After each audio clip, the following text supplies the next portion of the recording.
Hello students, welcome to my channel. आज हम class 10th का चैप्टर नंबर 2 पढ़ेंगे, एसिड्स, बेसिस एंड सॉल्ट्स।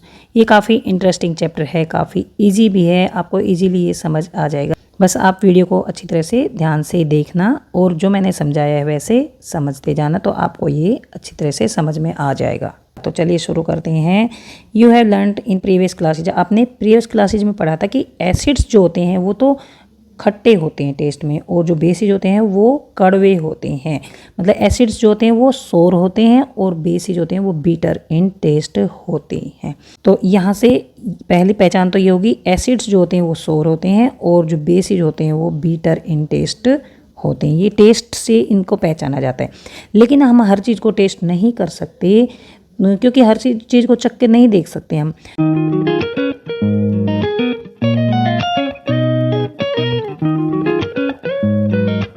तो कुछ और भी तरीका होगा जिनसे हम एसिड्स और बेसिस को पहचान पाएंगे।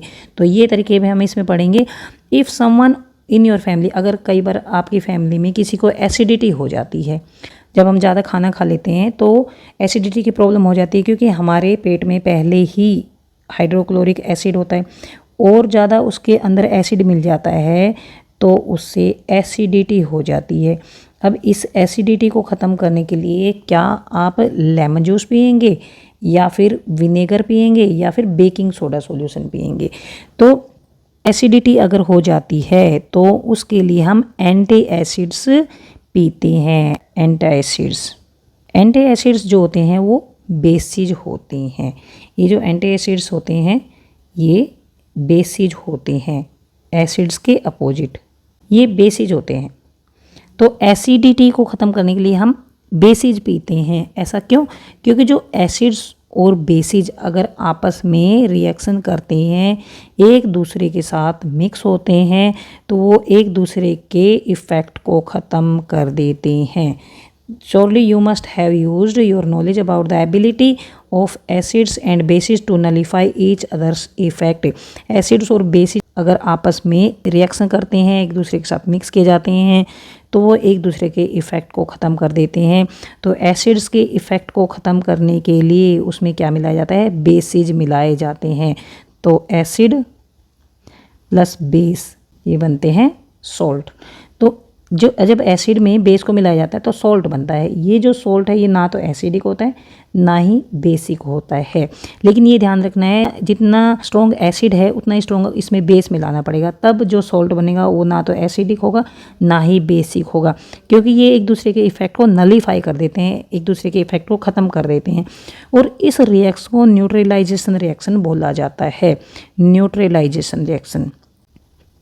न्यूट्रलाइजेशन रिएक्शन बोला जाता है और इस प्रोसेस को न्यूट्रलाइजेशन बोला जाता है। ये जो रिएक्शन होती है उसको तो न्यूट्रलाइजेशन रिएक्शन बोला जाता है और इस प्रोसेस को न्यूट्रलाइजेशन बोला जाता है। जिस प्रोसेस से एसिड्स और बेसिज एक दूसरे के इफेक्ट को ख़त्म कर देते हैं उस प्रोसेस को न्यूट्रलाइजेशन बोला जाता है, और जिस रिएक्शन से एसिड्स और बेसिज एक दूसरे के इफेक्ट को ख़त्म कर देते हैं और सॉल्ट्स बनाते हैं उसको न्यूट्रलाइजेशन रिएक्शन बोला जाता है। Recall how T tasted sour और bitter substances without tasting them. अब देखिए, सभी एसिड्स और बेसिस को तो हम टेस्ट नहीं कर सकते, तो फिर हम क्या करेंगे? तो ऐसे में हम कुछ ऐसे सब्सटेंसेस को यूज करेंगे जिनसे हमें ये पता लग जाएगा कि कोई भी सब्सटेंस एसिड है या बेस है।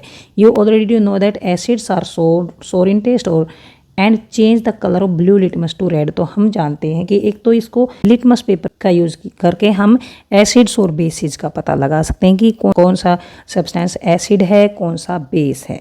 तो जो एसिड्स होते हैं वो ब्लू लिटमस पेपर को रेड कर देते हैं। मतलब अगर ब्लू लिटमस पेपर के ऊपर अगर एसिड्स डाले जाएं तो रेड हो जाते हैं, और जो बेसिज होते हैं वो रेड लिटमस को ब्लू कर देते हैं। मतलब ये टेस्ट करके हम एसिड्स और बेसिस का पता लगा सकते हैं। इस टेस्ट को बोलते हैं लिटमस टेस्ट। तो लिटमस क्या होते हैं? Litmus is a natural indicator. Litmus एक नेचुरल इंडिकेटर है, मतलब लिटमस जो है वो नेचुरल चीज़ों से बनाए जाते हैं ये। और इसके अलावा हमने 7th क्लास में पढ़ा था टर्मरिक भी एक नेचुरल इंडिकेटर है। जो हल्दी होती है टर्मरिक, वो भी एक नेचुरल इंडिकेटर है।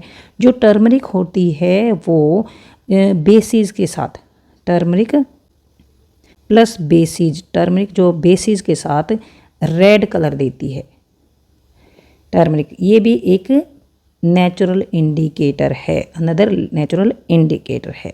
Have you noticed that stain of curry, कई बार सब्जी का दाग अगर कपड़े पर लग जाता है और उस पर अगर हम साबुन लगा देते हैं तो उसका कलर रेड हो जाता है, जबकि जो स्टेन होता है, जो दाग होता है, उसका कलर तो पीला होता है क्योंकि उसमें हल्दी होती है, उसका पीला कलर होता है। अगर हम उसके ऊपर साबुन लगा देते हैं तो वो रेड कलर उसका हो जाता है। तो ये रेड कलर क्यों हो जाता है? क्योंकि जो साबुन होता है, सोप होती है, वो बेसिक इन नेचर होती है, और जो टर्मरिक है, टर्मरिक जो है वो उसके साथ अगर बेस मिला दिया जाता है तो रेड कलर देता है। तो ये ध्यान रखना, इससे हम बेस की पहचान कर सकते हैं कि ये सब्सटेंस बेस है, क्योंकि टर्मरिक के साथ अगर बेस को मिलाया जाता है रेड कलर देता है।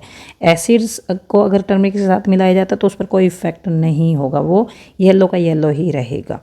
तो जब किसी भी कपड़े के ऊपर जो सब्जी होती है उसका अगर दाग लग जाता है, जैसे येलोइश कलर होता है, मान लीजिए ये दाग लग गया और इसके ऊपर अगर हम सोप लगाएंगे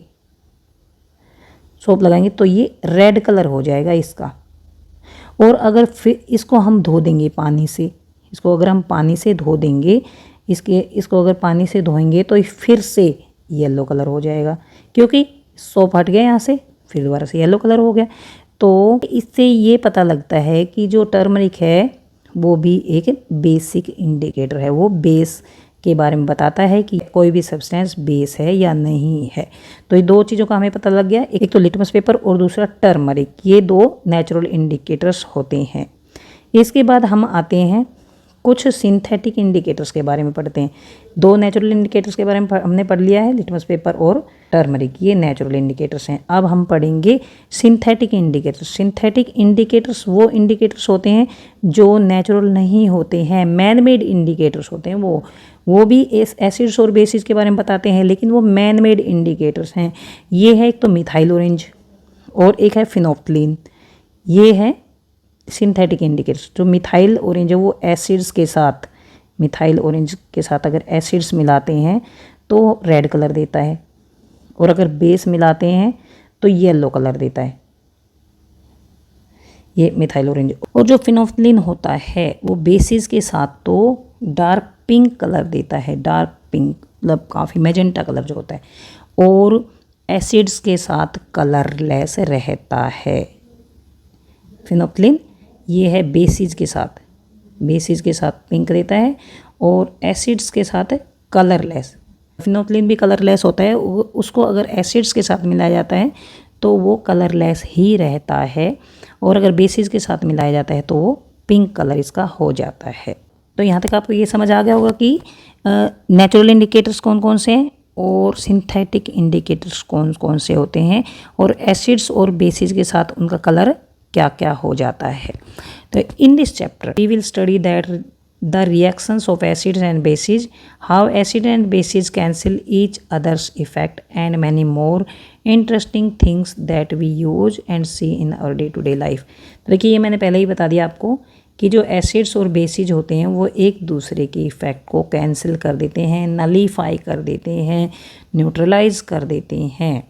तो इसके अलावा हम और भी डे टू डे लाइफ में हम एसिड्स और बेसिस का यूज़ करते हैं, इन दोनों के बीच में जो रिएक्शन होती है उसका यूज़ करते हैं, और इसके बारे में हम पढ़ेंगे। अब हम एक और पढ़ लेते हैं जो इंडिकेटर होते हैं। लिटमस सॉल्यूशन भी एक इंडिकेटर होता है। लिटमस पेपर और लिटमस सॉल्यूशन में डिफरेंस होता है। लिटमस पेपर तो पेपर्स होते हैं, रेड और ब्लू होते हैं। लिटमस सॉल्यूशन एक पर्पल कलर की डाई होती है। ये भी वैसे रेड लिटमस सॉल्यूशन और पर्पल लिटमस सॉल्यूशन होता है, लेकिन इसमें हम पर्पल लिटमस सॉल्यूशन के बारे में पढ़ते हैं। Litmus solution is a purple dye which is extracted from lichen. Lichen जो होते हैं वो उनसे ये लिटमस सॉल्यूशन बनता है। और लाइकिन क्या होता है? एक प्लांट होता है, a plant belonging to the division thallophyta and is commonly used as indicator. जो लाइकेन है ये थैलोफाइटा से है और इसे लिटमस सॉल्यूशन बनाया जाता है, जो कि कॉमनली यूज्ड इंडिकेटर है, काफ़ी यूज़ किया जाता है। When the litmus solution is neither acidic nor basic. जो लिटमस सॉल्यूशन है ना तो एसिडिक हो ना ही बेसिक, मतलब ना तो इसमें अगर एसिड मिलाया जाए ना बेस मिलाया जाए तो इसका कलर पर्पल होता है। There are many other natural materials like red cabbage, जो लाल गोभी होती है उसकी जो लीव्स होती है वो भी नेचुरल इंडिकेटर होती है। टर्मरिक भी नेचुरल इंडिकेटर होती है। Coloured petals of some flowers, कुछ फ्लावर्स की पेटल्स जो होती हैं कलर्ड, वो भी नेचुरल इंडिकेटर्स की तरह काम करते हैं, जैसे hydrangea, petunia, geranium, which indicate the presence of acid and bases in solution. ये सभी जो फ्लावर्स हैं वो भी नेचुरल इंडिकेटर की तरह ही यूज की जाती हैं, जो कि हमें बताती हैं which indicate the presence of acids और bases in a solution. These are called acid base indicators और समटाइम्स सिंपली इंडिकेटर्स। इनको एसिड बेस इंडिकेटर्स बोला जाता है या फिर सिंपली इंडिकेटर्स भी बोला जाता है। तो ये सभी हैं नेचुरल इंडिकेटर्स के एग्जांपल्स, और मिथाइल ऑरेंज और फिनोल्फिन है सिंथेटिक इंडिकेटर्स के एग्जांपल्स, और एसिड बेसिस के बारे में मैंने आपको बता दिया है। तो यहाँ तक देखिए ये वीडियो हम ख़त्म करते हैं। आपको ये वाला टॉपिक अच्छी तरह से समझ में आ गया होगा कि एसिड बेसिस क्या होते हैं, न्यूट्रलाइजेशन रिएक्शन क्या होती है, नेचुरल इंडिकेटर्स कौन से होते हैं, सिंथेटिक इंडिकेटर्स कौन से होते हैं, और क्या क्या उनके साथ एसिड और बेसिस का इफेक्ट होता है। अब हम नेक्स्ट वीडियो में ये वाला टॉपिक पढ़ेंगे, chemical properties of acids and bases, और बीच बीच में हम ये क्वेश्चंस भी करेंगे, इन क्वेश्चंस को भी हम सोल्व करेंगे। तो यहाँ तक आपको समझ आ गया होगा। अगर आपको समझ आ गया है प्लीज़ चैनल को सब्सक्राइब करें, अपने दोस्तों को शेयर करें, लाइक करें। कुछ समझ नहीं आए तो कमेंट बॉक्स में लिख कर पूछ सकते हैं। Thanks for watching.